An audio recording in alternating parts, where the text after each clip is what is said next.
Joe Kulas here for K-Tactical once again. This is kind of a small review for the Ruger LCP. Now, you know, it's not a bad gun. Again, this will be a smaller review. It's not a bad gun, but it's kind of overhyped. Now,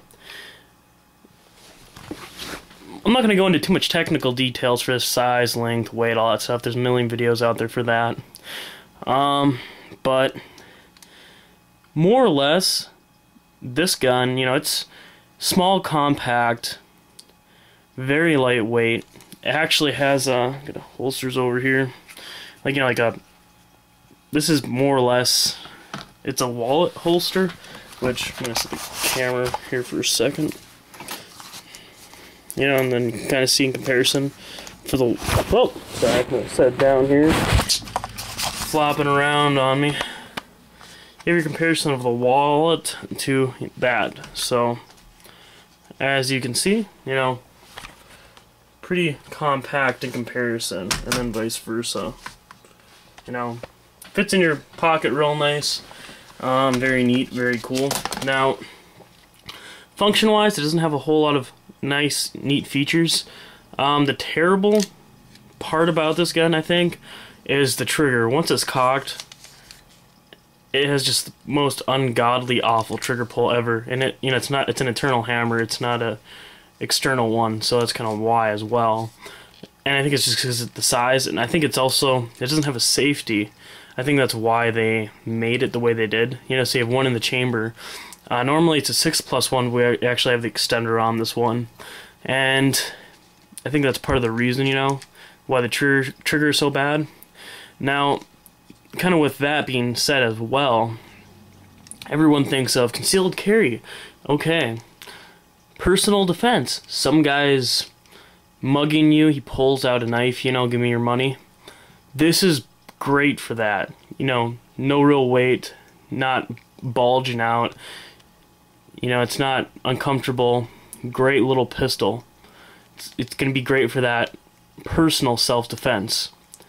In the aspect of, you're at a mall, some guy goes, you know, gun crazy and starts shooting everybody. Like, sad enough to say, this is not something you'd want to approach him with. We've done, you know, pretty good amount of shooting, and the only comparison I'm going to really give is this is probably a little bit different for everybody. Going to switch hands here. But, okay, you know how you normally kind of hold the pistol like this, okay? This is how I shoot, you know, with my other guns. Because of the size, you know, this way of shooting, you don't have the best grouping. But for, you know, just 10, 15 yards, this will work great, you know. It's, I mean, again, you know, using both hands preferably, whatnot, it'll work great. But accuracy shots, you have to actually kind of pull my finger out, you know, a little bit, and just kind of ease it back. And even then, I think the best groupings I ever did with this gun was like 2 inches about, and that's like at 15, 20 yards-ish. But that was like the best. And like that was, you know, taking your sweet time, and, you know, and then the other kind of disadvantage to it is, as well, the magazine count. Switch hands here again, but you know, you got a 6+1, or with the extender, 7+1, which isn't by any means terrible, but it's 380, and, you know, the trigger pull really kills it for this gun.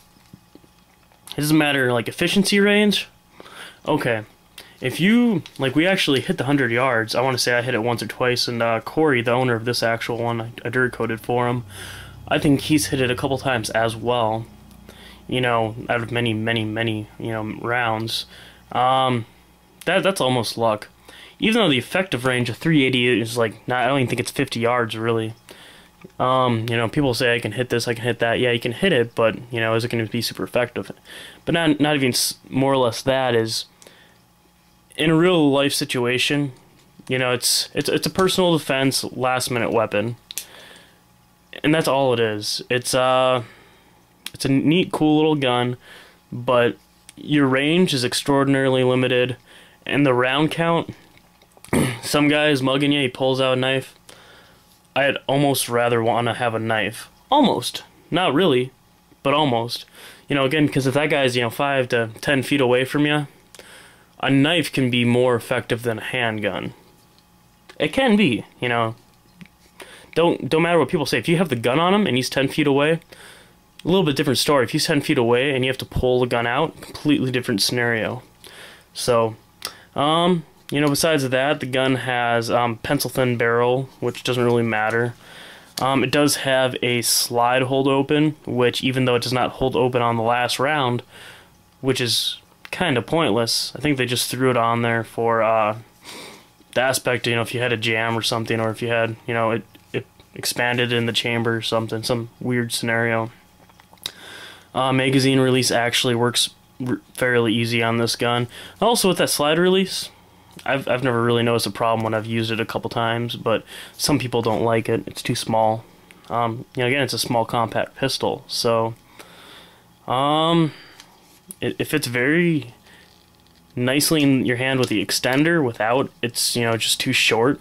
But again, something that you're not going to notice, a last ditch weapon that you're going to have to use, and kind of like a life or death, somebody's going to be mugging you, because with that whole mugging thing, like, no offense, if somebody were to try to mug me, especially with like pulling out a knife, and I have a gun, I might do something about it, because a lot of people will say, just give them your wallet, dude, it's not worth it. You never know what their intentions are after that, and also, oh, he saw our face, type thing. You never know. So, and they're already to that base of, going to that scenario, it's not really worth taking that chance of, oh, give my wallet and they're just going to leave me alone. So, I think if you have it, it's kind of better to go one way than the other. So, anyways, besides that too, the sights on this thing are extraordinarily minimal. I don't know best it's going to show up there and this, but the sights are very minimal. The LC9 apparently has much better sights, actually has pistol sights. So, two different pistols though. Anyways, LC9, if you're looking for a concealed carry personal defense weapon, there you go. If you're looking for something that, in a larger scenario, you might need to be the hero, this is not really a go. So, hopefully, that's my little spin on the LCP. It's pretty reliable. It's a cool little gun. So, I think that's all I got to really rant. Again, for technical stuff, all that stuff, I'm not going to go into that for this. So, plenty of videos out on there. So.